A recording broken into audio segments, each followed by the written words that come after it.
3월 12일 함께 나눌 하나님 말씀은 마태복음 22장 23절로부터 33절 말씀입니다. 부활 소망으로 섬길 산자의 하나님. 어제의 본문까지가 대제사장, 장로, 그리고 바리새인들과의 논쟁이었죠. 오늘 본문은 사두개인 또는 사두개파 사람들과 예수님 사이의 대화가 기록되어 있습니다. 사두개인들이 예수님께 질문했다, 본문이 그렇게 표현하고 있죠. 그러니까 바리새인들이나 대제사장들의 분위기와는 사뭇 다른 분위기다, 그렇게 확인할 수 있습니다. 하지만 분위기가 다르다고 해서 사두개인들에 대한 평가가 근본적으로 바리새인과 달랐던 것은 아닌 것 같습니다. 왜냐하면 주님께서 그들에 대해 무식하다, 그렇게 평가하시기 때문이지요. 알지 못하여 라고 하는 말의 근본적인 뜻은 무식하여 라고 하는 것인데요. 알지 못하고 있는 것, 그래서 잘 몰랐던 것이 믿음 안에서는 왜 문제가 되는지 우리는 사두개인들을 통해 살펴보려고 합니다. 본문을 살펴보겠습니다. 오늘 본문은 사실 하나의 질문에 예수님의 대답이 담겨 있는 본문이므로 전체를 보는 것이 옳을 것 같습니다. 하지만 편의상 두 개로 나누어 살펴보겠습니다. 23절로부터 28절이 첫 번째 문단입니다. 부활이 없다 하는 사두개인들이 그날 예수께 와서 물어 이르되, 선생님이여, 모세가 일렀으되 사람이 만일 자식이 없이 죽으면 그 동생이 그 아내에게 장가들어 형을 위하여 상속자를 세울지니라 하였나이다. 우리 중에 7형제가 있었는데 마지가 장가들었다가 죽어 상속자가 없으므로 그 아내를 그 동생에게 물려주고 그 둘째와 셋째로 7째까지 그렇게 하다가 최후에 그 여자도 죽었나이다. 그런즉 그들이 다 그를 취하였으니 부활 때에 7 중에 누구의 아내가 되리까? 먼저 23절은 사두개인들에 대한 소개를 이렇게 시작합니다. 부활이 없다 하는 사람들이라, 그렇게 말하고 있죠. 이것은 곰곰이 생각해보면 참 심각한 문제다 하는 사실을 우리가 발견할 수 있습니다. 사두개인이라고 하는 이 말은 사독 이름을 따서 사두개파라고 불렀다는 것이죠.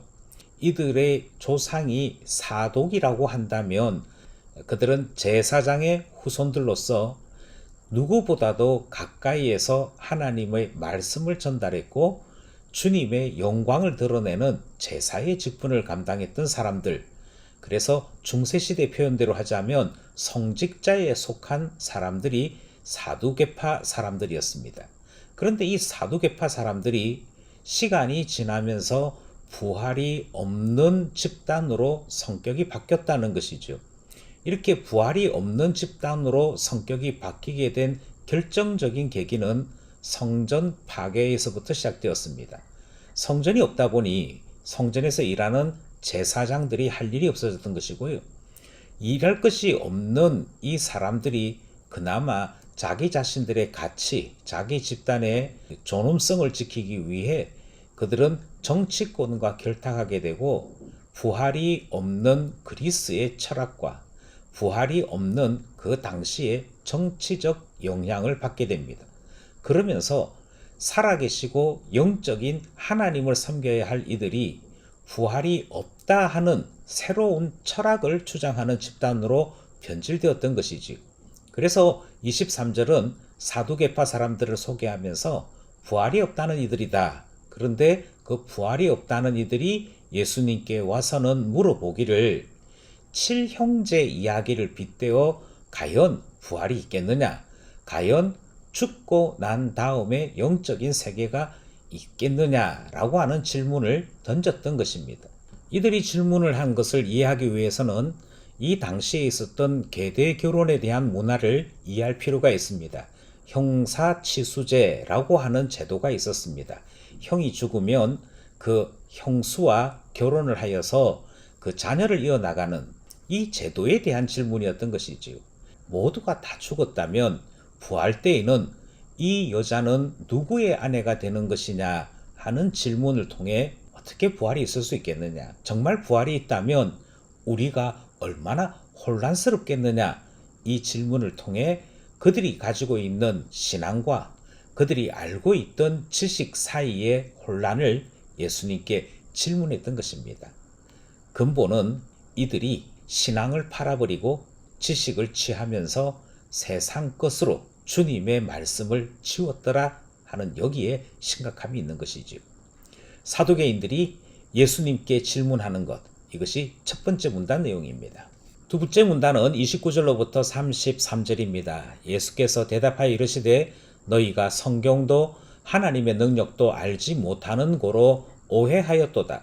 부활 때에는 장가도 아니가고 시집도 아니가고 하늘에 있는 천사들과 같으니라. 죽은 자의 부활을 논할진대 하나님이 너희에게 말씀하신 바 나는 아브라함의 하나님이요 이삭의 하나님이요 야곱의 하나님이로라 하신 것을 읽어보지 못하였느냐.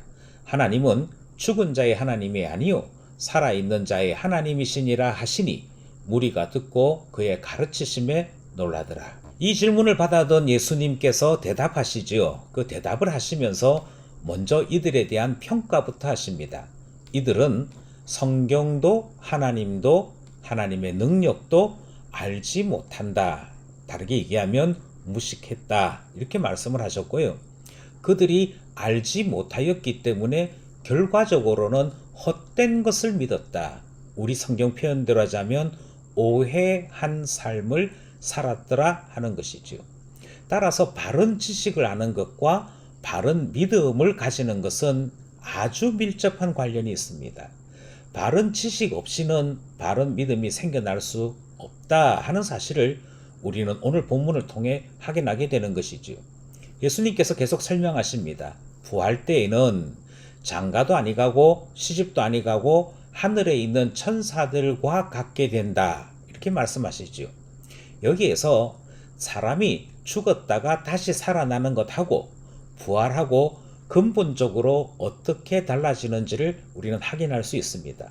어떤 사람이 죽었다 싶었는데 그만 관을 떨어뜨려서 죽은 줄 알았던 사람이 일어나게 되더라 하는 그런 이야기 들을 때가 있지요. 그런데 죽었다 싶었던 사람이 다시 살아나는 것을 부활이라고 말하지는 않습니다. 부활은 반드시 몸의 변화가 동반됩니다. 그래서 우리의 몸이 우리의 본성과 본질이 하늘에 있는 천사들과 같이 영에 속한 존재들로 바뀌게 되는 것이 그때에는 나타나게 되는 것이지요. 따라서 부활이 무엇인지를 모르다 보니 이들이 오해하였다라고 말씀을 하고 있는 것입니다. 그러면 성경 지식 중에 한두 가지 몰랐던 것으로 끝나는 것이냐? 그렇지 않고 예수님은 이들의 무식함이 근본적으로 신앙의 변질 또는 신앙에 대한 도전이 된다. 그렇게 말씀하시는 것이 31절부터 설명이 됩니다. 부활을 모릅니다. 그리고 영이신 하나님을 알지 못합니다. 그것은 근본적으로 부활을 믿지 않는 것이고, 부활을 믿지 아니하는 것은 살아있는 자들의 하나님이심을 믿지 않는 것과 같다라고 예수님께서 말씀하시지요. 그래서 31절에는 왜 하나님을 아브라함의 하나님, 이삭의 하나님, 야곱의 하나님이라고 이름을 붙이겠느냐? 죽어서 없어졌다면 하나님께서 굳이 하나님의 이름을 왜 아브라함의 하나님, 이삭의 하나님, 야곱의 하나님이라고 했겠느냐? 그것에 대해 질문하시면서 이유는 아브라함이 하나님 안에 살아있고 이삭이 하나님 안에 살아있으며 야곱도 하나님 안에 살아있어 그들과 맺은 약속을 지금 이루어 가시는 하나님이시기에, 그것을 예수님은 이렇게 표현하시죠. 살아있는 자의 하나님 되시기에 하나님께서 하나님 자신의 이름을 그렇게 소개하신 것 아니냐, 그렇게 가르쳐 주셨던 것입니다.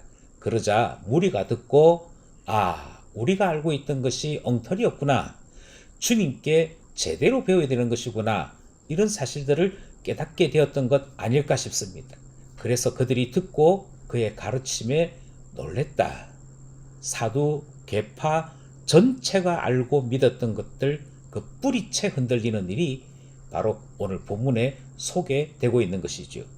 살아있는 자의 하나님을 가르치신 예수님의 교훈, 오늘 본문 말씀이었습니다. 오늘도 본문을 쫓아 세 개의 기도 제목 함께 나누고자 합니다. 진리를 떠난 지식 속에 살던 사두개인들이 오랫동안 오해하고 고민했던 그 내용을 예수님께 질문하는 것이 오늘 본문 말씀의 배경이었죠.